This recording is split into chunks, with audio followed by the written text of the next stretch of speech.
मैं doctor Veenu Kumar from the Holy Tree आपका स्वागत करती हूँ हेल्थ केयर टिप्स प्रोग्राम पे।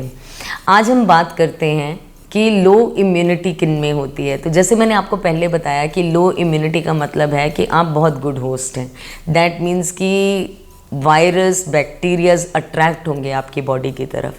तो चलिए सोच के देखते हैं कि कौन सी चीज़ है जो उन बैक्टीरियाज को अट्रैक्ट करती है। तो बहुत सारे लोग ये बोल रहे हैं कि जितनी भी क्रॉनिक एलिमेंट्स हैं, जितने भी लोग 60 से ऊपर हैं ज़्यादातर, उनके बीच में ये होने के बहुत ज़्यादा चांसेस हैं। आप जानते हैं क्योंकि हमने अपनी एक्सरसाइज करनी कम कर दी, हम योगा नहीं कर रहे, हम वॉक नहीं कर रहे, हमारा चलना फिरना कम हो गया और हमारा खाना भी कम हो गया। तो हमको ये अंडरस्टैंड करने की ज़रूरत है कि जब भी हमें हमारी बॉडी के अंदर कोई भी बीमारी होती है, जैसे कि डायबिटीज़, जैसे कि ब्लड प्रेशर, जैसे कि गठिया, जैसे कि किडनी डिजीज़, सब चीज़ें मेरे क्लिनिक में मैं फूड से उनको ट्रीट करती हूँ और सारी चीज़ें रिवर्सिबल हैं, सारी चीज़ें।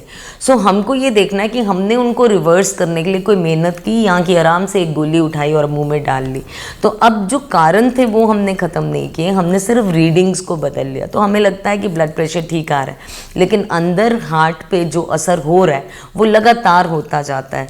तो यहाँ पे जब हम कहते हैं कि आपकी इम्यूनिटी लो है क्योंकि आप लोगों का बहुत ज़्यादा आपको क्रॉनिक एलिमेंट्स हुई हैं और आप नॉन स्टॉप सुबह उठते सार पहले दवाई खाते हो, उसके बाद चलते हो, तो डेफिनेटली आपकी इम्यूनिटी लो है क्योंकि आपने इम्यूनिटी पे कोई काम नहीं किया, आपने बीमारी की दवाई ली, उसके अलावा आपने कोई काम नहीं किया। तो ये एक गुड होस्ट है वायरस या बैक्टीरिया के लिए, किसी भी टाइप के।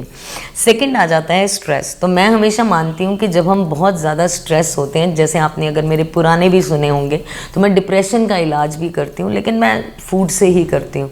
तो मैं ये मान के चलती हूँ कि अगर आप जब इमोशनल होते हैं तो आपको लगता है ब्राउनी खानी है या कोक पीनी है, तो क्योंकि उसमें इतनी शुगर होती है या फ्राइज़ में इतना सॉल्ट होता है, तो आपकी बॉडी इतनी खो डालती है आपको कि आपको बार बार भूख लगती है। आपको हैरानी होती है कि मैंने पिज़्ज़ा पूरा खा लिया, आप बिकॉज कि वो न्यूट्रिशन है ही नहीं और आपकी बॉडी तो आपसे न्यूट्रिशन मांग रही थी। तो स्ट्रेस डायरेक्टली रिलेटेड है हमारे फूड की चॉइसेस को। तो आप स्ट्रेस्ड होते हैं तो आप हमेशा बैड चॉइस करते हैं, आप कभी भी अच्छी चॉइस नहीं करते। तो स्ट्रेस मैनेज करने की बहुत सारी टेक्निक्स आती हैं, हम उसके बारे में बातें करते रहेंगे, पर पहले आपको अंडरस्टैंड करने की ज़रूरत है कि स्ट्रेस इम्यूनिटी को कैसे लो करता है। थर्ड एंड फॉरमोस्ट होता है न्यूट्रिशनल डेफिशिएंसीज। तो आपने देखा होगा कि आयरन लो ही रहता है, कोई बात नहीं, विटामिन डी तो हाँ लो ही आया था, विटामिन बी हाँ वो भी कम रहता है। तो आपको क्या लगता है कि अगर आपकी बॉडी में ये 3 चीज़ें कम हैं तो आप सिर्फ जिम नहीं कर पाएंगे? नहीं, आप बीमारी से भी नहीं लड़ पाएंगे।